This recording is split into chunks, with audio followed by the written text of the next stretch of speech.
ભારતીય જનતા પાર્ટીના કેન્દ્રીય નેતૃત્વ દ્વારા રામ મંદિરને લોકસભાની ચૂંટણી બંનેના સંદર્ભમાં અનેક કાર્યક્રમો આપવામાં આવ્યા છે। ત્યારે મણિનગર વિધાનસભામાં ફરી એકવાર મોદી સરકાર સ્લોગન અને ભાજપના ચૂંટણી સિમ્બોલ કમળના ફૂલનું ચિત્ર દોરીને દિવાલ પર વોલ પેઇન્ટિંગના કામનો કાર્યક્રમ યોજાયો છે।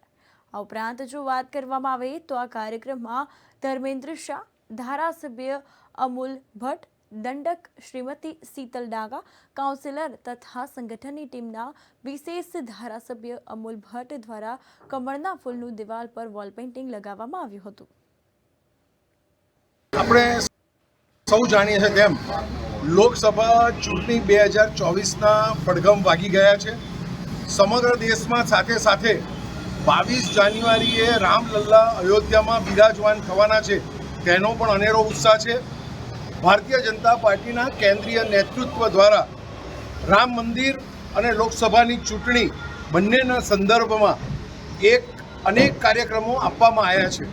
આજે લોકસભાની ચૂંટણીના સંદર્ભમાં ફિર એકવાર મોદી સરકાર કમળના નિશાન સાથેના વોલ પેઇન્ટિંગનો કાર્યક્રમ મણિનગર વિસ્તારના મણિનગર વોર્ડના આયોજનમાં કરવામાં આવ્યો છે।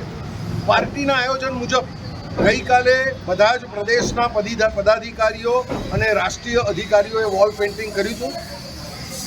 પ્રાંતના યશસ્વી પ્રમુખ CR પાટીલ સાહેબે 16મી તારીખે સુરત ખાતે આનું લોન્ચિંગ કર્યું છે। આવતીકાલે માન્ય કાઉન્સિલરશ્રીઓ પોતપોતાના બૂથમાં વોલ પેઇન્ટિંગ કરશે। ત્યાર પછીના દિવસે સંગઠનના બધા પદાધિકારીઓ વોલ પેઇન્ટિંગ કરશે।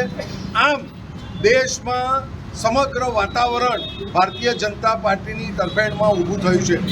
સાથે સાથે પાર્ટી દ્વારા 14 તારીખથી 22 તારીખ સુધી મંદિરોના સ્વચ્છતાના કાર્યક્રમો પણ આપવામાં આવ્યા છે।